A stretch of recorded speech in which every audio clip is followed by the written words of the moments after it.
आता एक मोठी आणि महत्त्वाची बातमी आहे। शीतल तेजवानीच्या राहत्या घराची पोलीस झडती घेणार आहेत असं समजतंय। पुणे पोलीस आता तेजवानीच्या घराची झडती घेणार आहेत। मुंडवा जमीन घोटाळा प्रकरणामधील तेजवानी हिच्या घराची पुणे पोलिसांकडून झाडाझडती घेतली जाईल। काल 11 डिसेंबरपर्यंतची शीतल तेजवानी हिला देण्यात आलेली पोलीस कोठडी होती। पुणे पोलीस चौकशी आणि तपासासाठी तेजवानी हिला तिच्या राहत्या घरी घेऊन जात तपास करणार आहेत। अधिकची माहिती जाणून घ्या। रेवती हिंगवे आपल्यासोबत आहेत। रेवती, काय अपडेट आहे?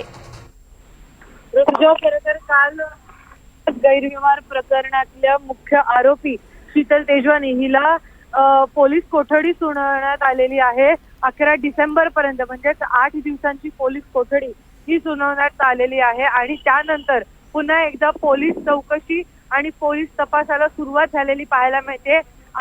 काहीच वेळापूर्वी पुणे पोलिसांच्या आर्थिक गुन्हे शाखेने शीतल तेजवानी हिच्या कोरेगाव पार्क मधल्या घरावरती धाड टाकल्याचं समोर आलेलं आहे आणि त्यासोबतच शीतल तेजवानी हिला तिकडे नेमका घराची पडताळणी कशासाठी करण्यात आलेली आहे हे मात्र अजून स्पष्ट झालेलं नाही। परंतु शीतल तेजवानी हिला तिकडे नेण्यात आलं तिच्या घरापाशी आणि नंतर तिकडे छापेमारी देखील करण्यात आली। तर आता नेमक्या या छापेमारीतून काही त्यांनी हस्तगत केलंय का, काही गोष्टी ते हस्तगत केले का ते पाहणं महत्त्वाचं असणार आहे। हो, धन्यवाद सविस्तर माहितीसाठी।